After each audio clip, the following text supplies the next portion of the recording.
Chapedza kumacha woti uri kunzoweitiitira ipapo ndikazitipewechiisa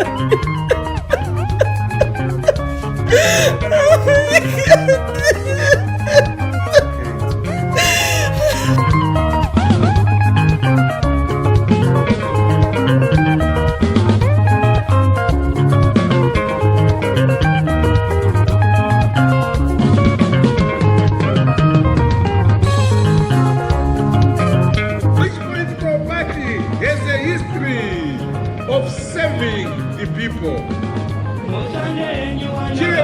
Hallelujah. Hallelujah.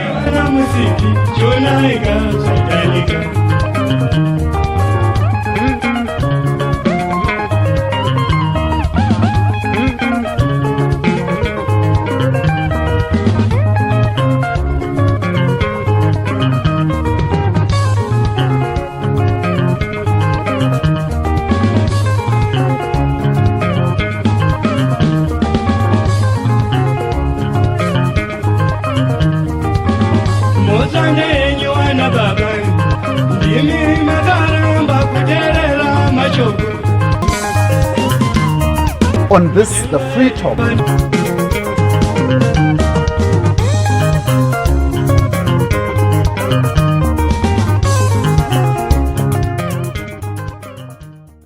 Zimbabwe continues to hog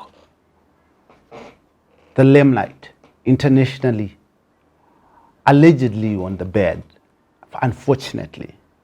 The detention, the pre-trial detention of Chitungwiza legislator Job Sikala, alleged human rights abuses, alleged disappearances and abductions of its people by alleged state actors, has become a thorn in the face of international relations of Zimbabwe and other nations. Now, Zimbabwe has said that it is engaging and re-engaging, and it is improving the human rights record, and therefore deserves a seat on the international stage. Today on this, the Free Talk, in proud partnership with the Frederick Newman Foundation, we speak to Tsitsi Dangarembga, arrested together with Julia Pans for demonstrating, for holding placards and walking down the streets, demanding more, demanding better.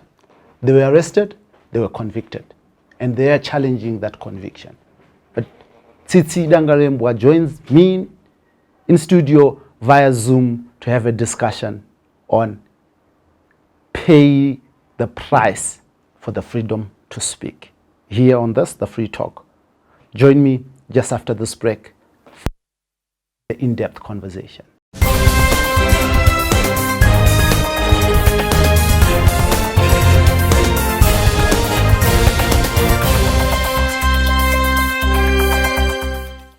Welcome back to this, the Free Talk, with me, your host as usual, Dara B, in proud partnership with the Frederick Newman Foundation. And my guest this evening is none other than Tsitsi Dangarembga. We're going to be discussing her journey in the demand for justice. She was convicted. She thinks it was wrong. She thinks she did not do anything wrong. But we want to find out, as she walked in the path, how did she feel? How did she manage to navigate these areas?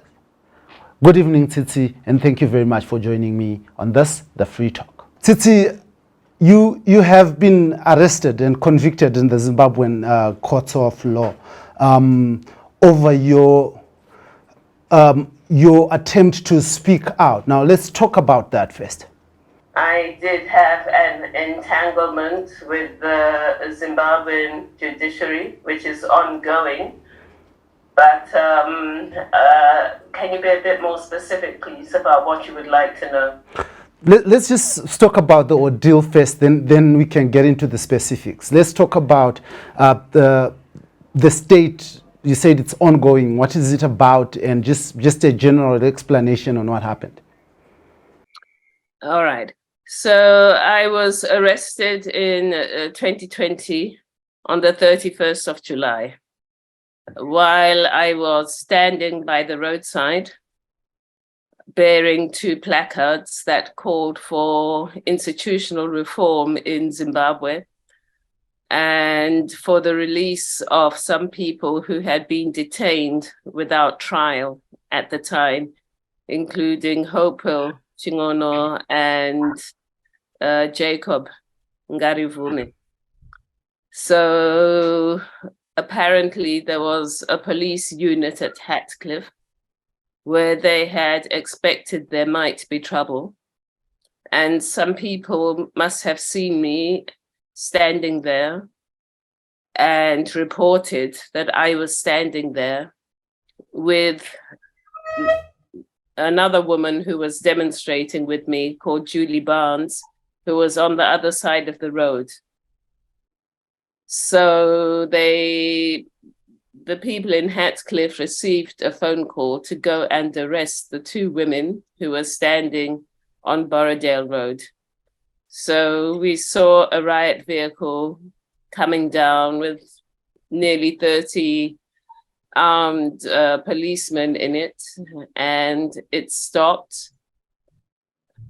It stopped on the side of the road where Julie was. So I went over to find out what was going on.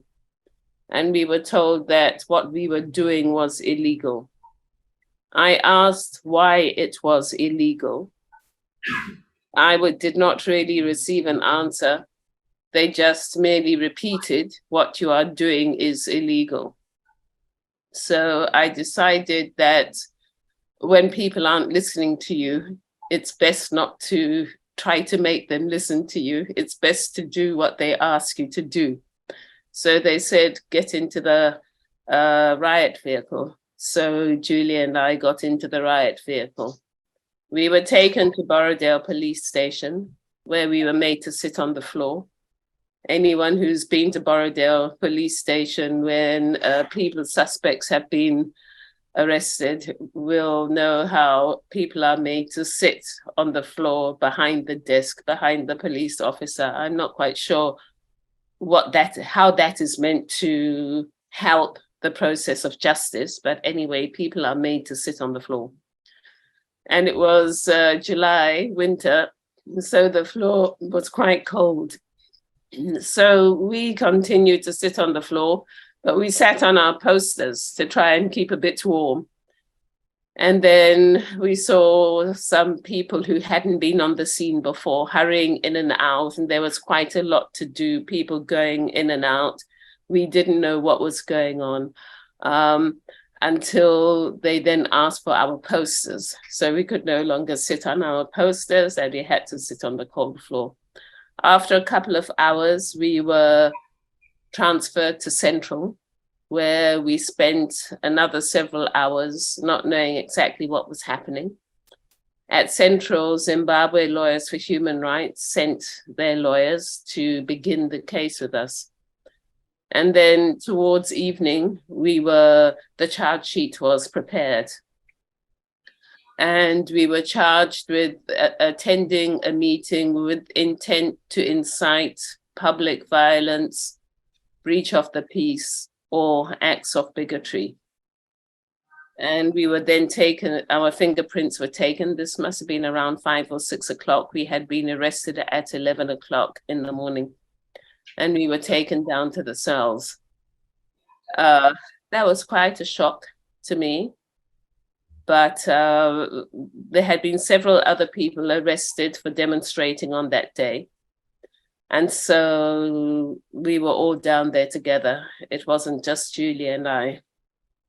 For me, one of the most shocking things was when we had been down there, I think around after 7 in the evening, 2 young men came in and they were in a bad physical state. They had bruises and bumps and cuts on their body. And they told us that they had been demonstrating on the western side of Harare. And they had been picked up by some policemen and taken somewhere where they were transferred into another car. And then they were taken somewhere quite a long drive, and they suspected that they were taken somewhere near Lake Chivero, where they were repeatedly beaten. They had hoods over their heads so they couldn't see, and this is what they said. They were repeatedly beaten, and they were repeatedly asked, who is paying you? Now, when I looked at these poor young men, it was terrible. One of them had a dragging leg. He had been beaten so badly that there was something structurally wrong with his leg. Another one had a drooping shoulder, could hardly use his arm because of the beating. One of them also had kidney damage from the beating. And the Zimbabwe Lawyers for Human Rights asked for him to be seen by a doctor of their choice, and this was refused right up until the next day. And this was really alarming for me to see it firsthand. Fortunately, somebody, Namatai Kwekweza, actually had sent some food for Julia and me, because we didn't know what happens in prison. It was the first time I had actually been put in the cells. So we had some food. We were able to give these young men the food. And I also had some painkillers, because I had asked my husband to bring me my supplies of my medication. So I also gave these young men some painkillers, and I think it possibly helped them. At this point, what was going on in your mind? How were you feeling in this state of pain and for your first time in police cells? I really wasn't feeling much. You know, when something is happening and it's something new, one is just taking things in. This is happening, oh, this is happening. I have to see how this unfolds. And it was the first night, so we knew that we were going to go to court the next day. We were told we were going to go in the morning. So I said to myself, well, I will take it easy and see what happens when we go to court in the morning. But I began to feel bad when I saw these young people, because there is a way, for me, there was a way of rationalizing what had gone on, that yes, the state has the power and the right to arrest citizens that they believe are breaking the law. I mean, the state has the right to do that. I was disappointed, of course, that they thought that I do not have the right to walk down the street with some placards. I was really unhappy that that right was not accorded to me, and they withdrew that right from me, but they have the right to arrest. So then I was looking to the process of justice, and I thought the process of justice will probably be a proper due process. So that's how I was looking at my position. Of course, it was uncomfortable, but it was not something that I was alarmed about at that stage. We had not been harmed in any way physically. But when I saw the young men, that's when I became very troubled indeed. It shows a difference in the way people are treated. That these two young men who had some small job on the other side of town would get beaten like that. It was disturbing. That's when I became very disturbed on behalf of these men. Yeah. You said you were looking at your salvation was with the law. You had a very drawn out, long, process to get finally to the verdict that was, Do you think that in that particular length of time, the law was working as it should? The beginning was interesting. Our lawyers informed us that we were not going to get bail and we were going to go to prison. And we were actually sitting in the courtroom waiting to be remanded into custody. And I had already asked my husband to bring warm clothes and supplies because it was cold at that time. And then I don't know what happened, but the ruling changed and we were given bail. So I had to forfeit my passport. I had to pay a fine and report every Friday to the police station at Borodale. Again, I thought, due process, the state has the right. There's a difference for me between the state having the right and having the power. The state has the power to do many things. They could just decide to start shooting everybody in Zimbabwe tomorrow. They have the power to do that. But whether they have the right to do it is a different story. So for me, I felt that the fact that the ruling was not to be remanded into custody, and it seemed like the state was working in a proper manner. I then had been offered a fellowship in Stellenbosch in South Africa. So I asked for my passport back in December now, but nothing had happened. We were just going backwards and forwards until December. And the magistrate granted me my passport back. She relaxed the bail conditions. I didn't have to report anymore. And so she actually said at that ruling that the charges were not serious anyway, standing by the roadside with posters that said, we want better, reform our institutions, was not a serious thing. That is what she said. So to me, again, it looked as though, yes, due process was taking place. And so I was away for 5 months. And I thought to myself, in those 5 months, the courts would have had time to do their work and they would be ready to move on by the time I got back in the middle of 2021. When I got back in the middle of 2021, we were told that the state was not ready with its case. Their witnesses had been traveling, this, that, and the other thing. And in any case, if I took 5 months off to go on a fellowship, it is only fair for the state to also have more time to do what they needed to do. That was what I was told. And that was my first alarm, because I thought to myself, well, it is my core business to go on fellowships. And it is the state's core business to pursue cases.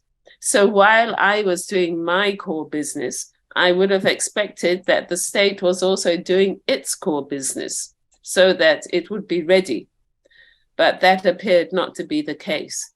I also saw that the magistrate who had relaxed the bail conditions had been removed from the case. I don't know what happened to her. I never heard about her again. And so we went through, I think, 2 more magistrates before we landed with Magistrate Barbara Mateko. And yes, that's when things just continued to drag out until finally the trial began in May. And the state eventually said, yes, they had their witnesses and they called them. The witnesses were all the policemen who were in the truck, who had received the order to go to arrest us. There was not a single independent witness. So it was all the policemen in the truck. But even then, out of those policemen in the truck, only one was of the opinion that we might have been abusive or derogatory to the government by saying we want reforms, implying that the government was not doing well. So one of them said, yes, that could have been an act of bigotry towards the government. So we found that the state case, as presented, testified to by the witnesses, was not strong. And we applied for exception. which was not granted. And then we had to produce our witnesses, which we did. And the witnesses were journalists who had seen us and who had asked us what was going on. And we had tried not to engage with them, but just as you yourself have been very persistent this morning, journalists are always very persistent. And so we just told them that we thought that Zimbabwe was not in the best state and needed to be in a better state. So according to the prosecution, the fact that journalists did their work by asking us what we were doing meant that we had already attracted public attention. And so there was a possibility for incitement. That was the prosecution's argument. Eventually, the verdict was given on the 29th of September, and we were found guilty of attending a meeting with intent to incite public violence, etc. On the Saturday, after we were arrested, they also gave us another charge. Suddenly, there was a second charge on the Saturday morning of breaching COVID regulations. But that charge was struck down by the High Court at a first review because, in fact, it had been wrongly done. The law that they referred to did not actually exist, so they struck it down. Another thing that we had asked to have reviewed was the fact that we were put into the anti-corruption court. Incitement of violence is a criminal offense. It's not an offense to do with corruption, but our case was heard in the anti-corruption court at the magistrates' court. So jumping ahead again to the verdict on the 29th of September, we were found guilty and we were given a two-part custodial sentence. The first part was to pay a fine of 70,000 RTGS or 3 months in prison. And the second part was 6 months in prison, suspended for 5 years. So we paid the fine, and we are now in the second part of the sentence where I have a suspended sentence over my head. We have appealed. We appealed to the High Court on the 13th of October. Your poster, or the purpose of your demonstration, was to say that things are not well in Zimbabwe. What is your view right now as you sit here with me, Tsitsi? What is the state of affairs in Zimbabwe? Well, the state of affairs in Zimbabwe is very dire. I usually think about it in terms of what I hear people saying with respect to their food. You know, there was a time in Zimbabwe when most people expected to have at least 2, if not 3 meals a day. This is a long time ago, you know, like decades ago, like in the 80s and the 90s. But now I hear people saying that we're lucky if we get 1 meal a day. I hear that, you know, just as people talk or tweet, or if I'm in the country, when I'm walking around, this kind of thing. And I see the prices for myself. And so a country where food is not accessible because either it simply is not available, it is not there, or it is there, but what is there is not reachable because the prices are too high, or the locations where the food actually is not accessible to other people. I mean, that straight away shows that a society is completely dysfunctional. Let's talk about the human rights. Government says it has improved the way, it respects people's human rights. In your view, in your experience, is that the case? Well, I will talk about my case. I have appealed. So obviously I disagree with government on that issue. The Constitution of Zimbabwe allows people to demonstrate and petition the government peacefully. We were peaceful. There was no violence. However, in my opinion, a case was manufactured that we could have maybe incited people to violence. When the witnesses were asked whether they heard of any cases of violence that had resulted from what Julie and I had done, they all said no, they hadn't heard of any cases of violence. So there was a lot of speculation that went into the judgment, in my opinion. So that is why I am appealing. The fact that I am appealing means I believe that you have not given me justice in this court. So from that point of view, I would say that my human rights were not respected. I was told by one of the prosecutors that human rights are not absolute. I said, the right to walk down a street peacefully with pieces of paper expressing an opinion that is done in language that is not abusive in any way is absolute. It's an absolute citizen's right. And so we obviously disagree. Do you think this is by political? Citizens displaying their agency as citizens can be a political act if it is directed towards the government. And indeed, this act was a dialogue with the government. It is not easy to get the government to listen. And so sometimes in order to engage with the government needs, people have to find ways of doing it. I've just been involved along with the Platform for Concerned Citizens, Ibo Mandaza's initiative, with a petition for the release of the Nyatsime 17, of which 16 of them were then released. Sadly, Job Sikala was not released. He was one of the people whose release we called for. So this is something that citizens do.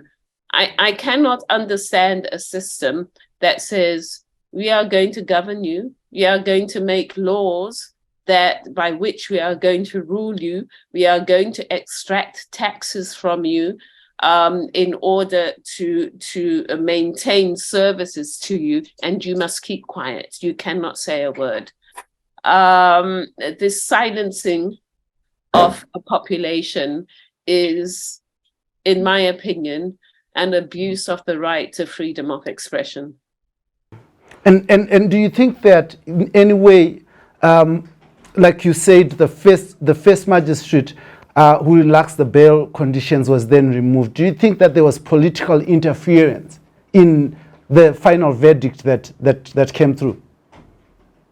I really don't know what happens in the courts beyond what I see.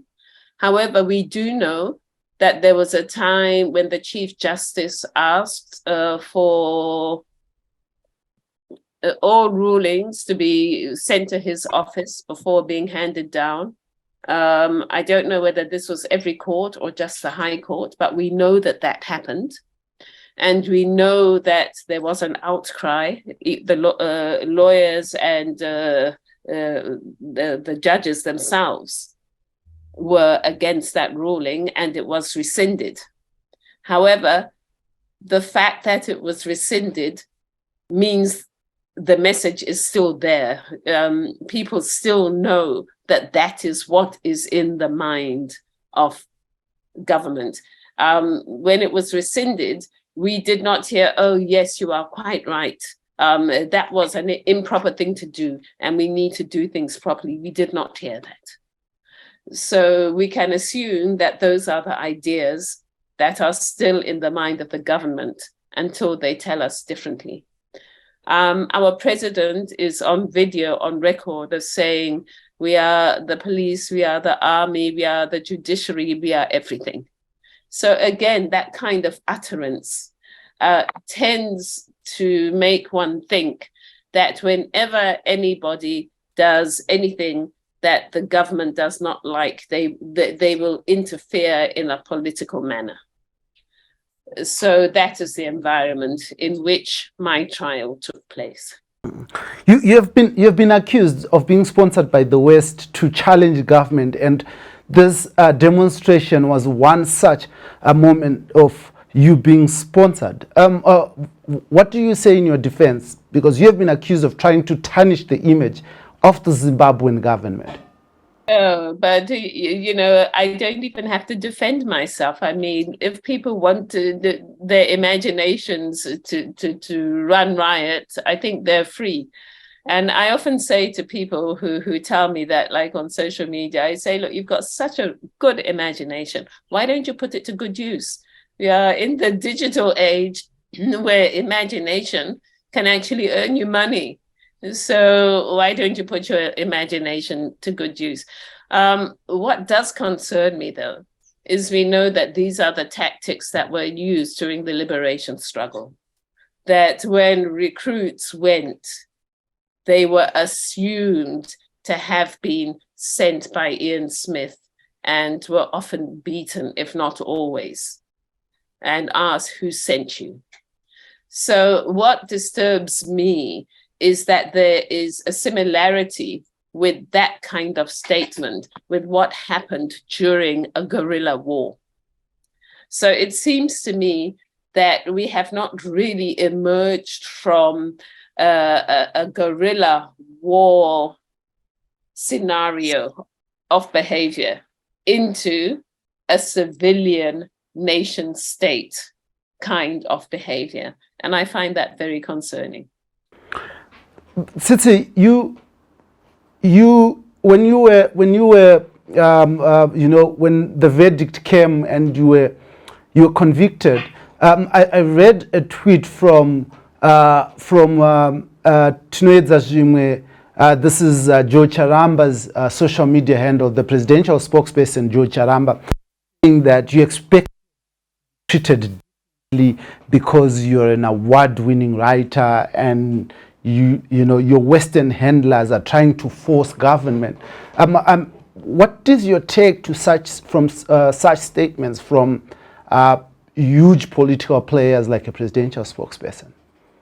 Well, my opinion on that is that it justifies the reason for my demonstration, for my walking down the street peacefully, because I personally want to be governed by people who are balanced, who are objective, who have the interests of the citizen at heart, who are not constantly involved in some kind of imaginary warfare with the West. You know, I feel that people who are trapped in some kind of imaginary war with the West are not fit to govern. Do you think this is imaginary? Because, there are real sanctions against Zimbabwe, aren't they? Sanctions are sanctions. They are a political move.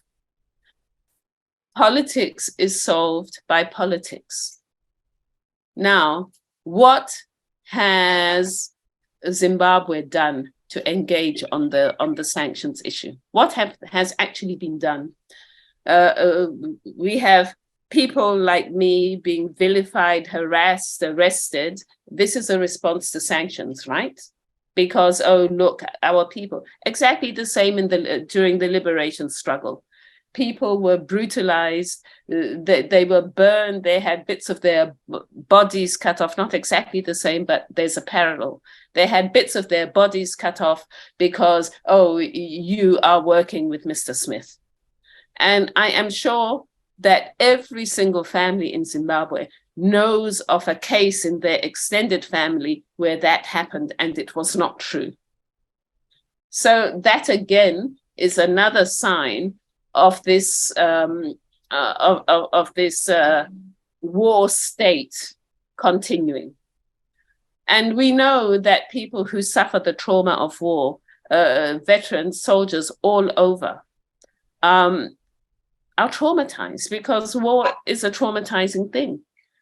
And Zimbabwe has never engaged with that aspect of the liberation struggle.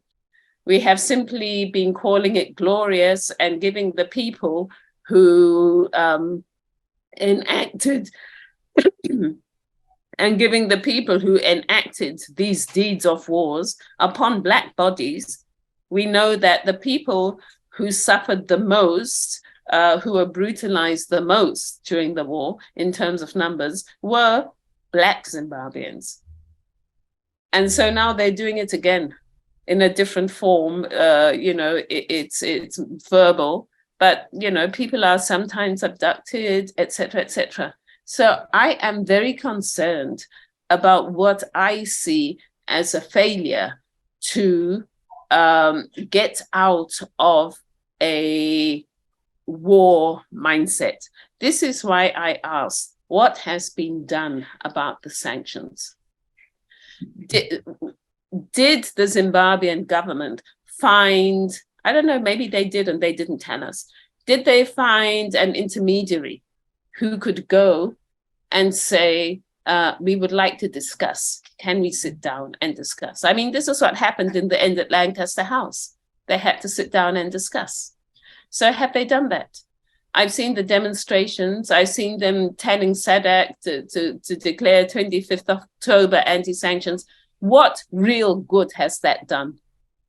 It doesn't do any good. So I kind of feel that the Zimbabwean government is very happy with the sanctions because it allows them to continue the war. For them, it's a reason to continue in a state of mind that is warlike. Because if they didn't want the sanctions, they would sit down and start to talk and say, okay, what can we do? And we would see things happening. But what did they do? They put Zimbabweans in jail because they say these are the sellouts. They are the people who want sanctions. I mean, who wants sanctions against one's country? I cannot consider how anybody would want sanctions against one's country. The sanctions are not against the whole country, but what happens is that just the very notion that there are targeted sanctions makes people think there is something wrong with Zimbabwe. So people are less willing to engage with Zimbabwe, and the people who will be willing to engage with Zimbabwe under those conditions are maybe not the most honest people that you would want. So the damage that the targeted sanctions does is around the image. People are afraid. They think, oh, if I then do business, if I then do such and such, I might be violating the sanctions. And yes, it does have an effect. But my response is that, so what is the Zimbabwean government doing about it? Sitting down, crying, wailing. They have not been able to do one single meaningful thing to resolve the issue of sanctions. So again, if a government cannot resolve a country's huge problem, they are not fit to govern. A government is there to resolve national problems, not to just cry and demonstrate. So again, to me, the fact that they cannot resolve the sanctions issue, whatever it is about, means they are not fit to govern. Tsitsi, you are a renowned filmmaker and writer. You could easily just live in the comfort of your home and not engage on these political issues? Why do you do that? Oh, I actually can't. There is no creative economy in Zimbabwe. People who are involved in film generally use their own money to make films. So they live a very precarious existence. I have an NGO, but has been very difficult for me to receive funding. I remember even when the Culture Fund began, I was told to my face, this fund is not for people like you. So then along the way, because they had money from Sweden, some people were a bit more understanding. But, I also was suffering. I could not cope.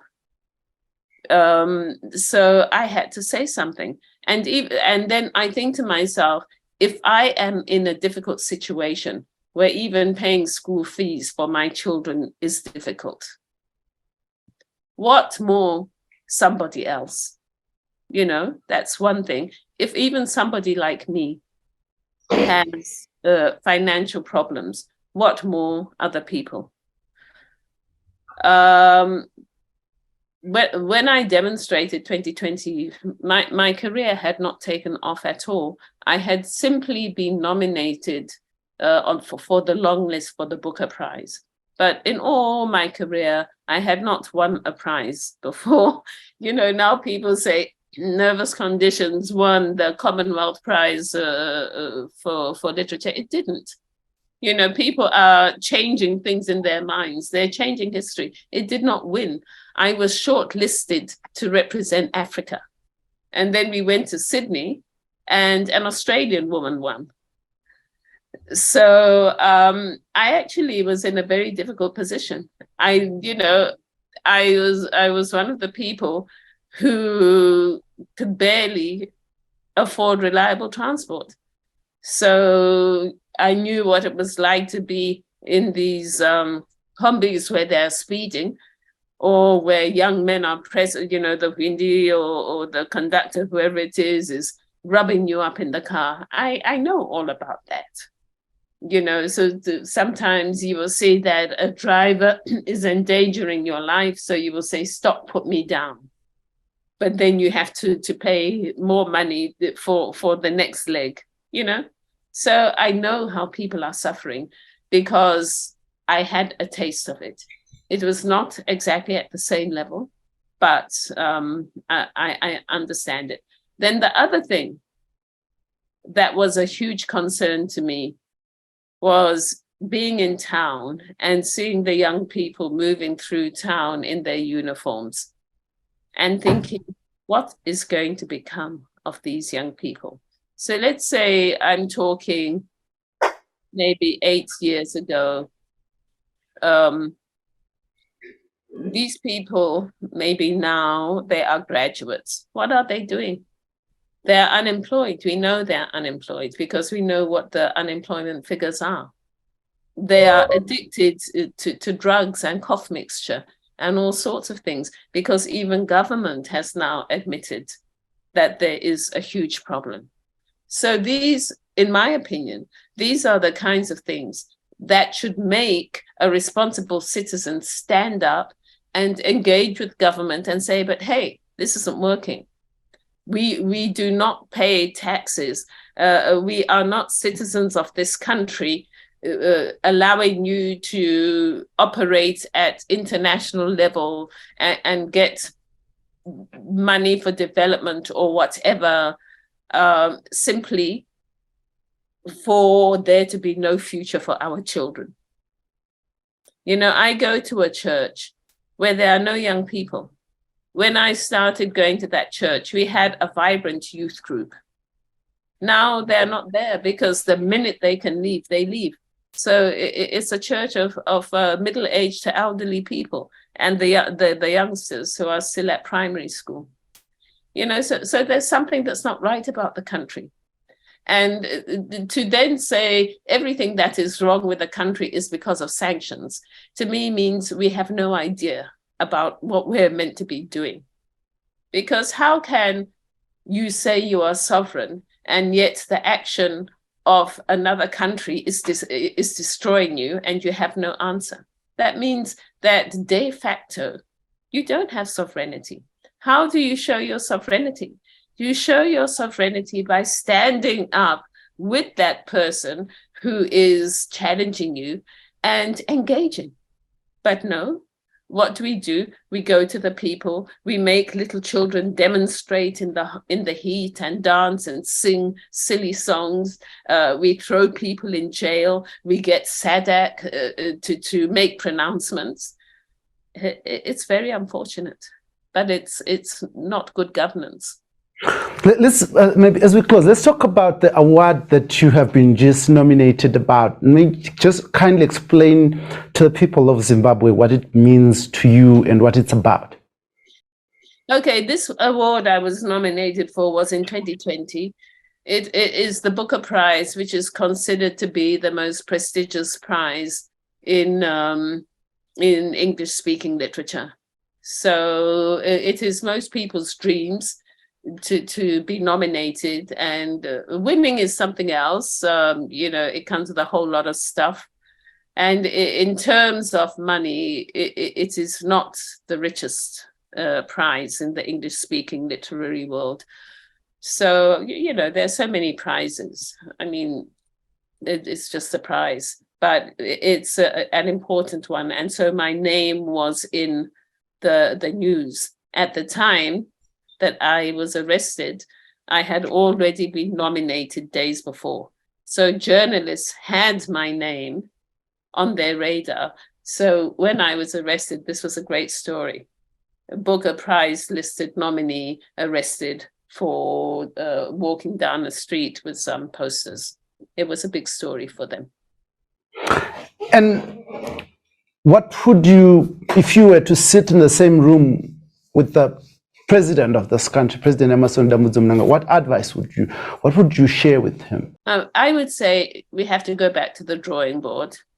And we have to go back to the drawing board, realizing that the military phase of the struggle is over. When I was at university, we had a paper.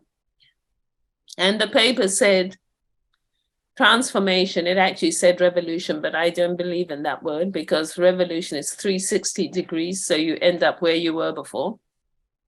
It said transformation requires, it said men, but I will say people. It needs people of words who can stir people up, their emotions. It needs people of war who can use the stirred up emotions to fight what needs to be fought. And then it needs people of action who can build. And I think we have failed on the building part. And that is where we need to go back to the drawing board. But President keeps speaking, is he not moving the needle by building with honors of the country, as he says? Well, I personally don't see it. I mean, people are allowed to differ in opinion. Maybe President Mnangagwa thinks he is building the country. I think he is not. And I think that it would be possible to build the country, but no country is built by a closed mind that has only one manner of thinking, because a country is huge and the issues today are immense. So we need to have an open mind that can embrace diverse ideas. Amazing. And you have to go now. It's okay. 2 minutes. I have the BBC coming now. Okay, now I just want you to, in your conclusion, your conclusion, words from your heart, something that you want to say that I didn't ask you, just in conclusion. No, there's nothing. I've said everything. Thank you. Thank you very much, Tsitsi, for joining us on this, the Free Talk in proud partnership with the Frederick Newman Foundation. And Your host as usual, Dara Blessed Mhlanga. Now, I was having a conversation with Tsitsi Dangarembga, award-winning novelist, filmmaker, and she has been battling, she is still battling for justice in her case where she was arrested allegedly for inciting violence, and she was convicted. Now she is at the point where she is challenging that conviction in the courts of law in Zimbabwe. And this was a conversation with me. We need to build Zimbabwe. We need to work together as a people to ensure that our nation becomes a better place. And our government needs to do more and more to ensure that sanctions go, if indeed sanctions are affecting the quality of life of our people in this country. This was the message from Tsitsi Dangarembga and me, your host as usual, Dara Blessed Mhlanga, on this, The Free Talk, in proud partnership with the Frederick Newman Foundation, here on Heart and Soul TV and Radio. Until next time, thank you for joining us.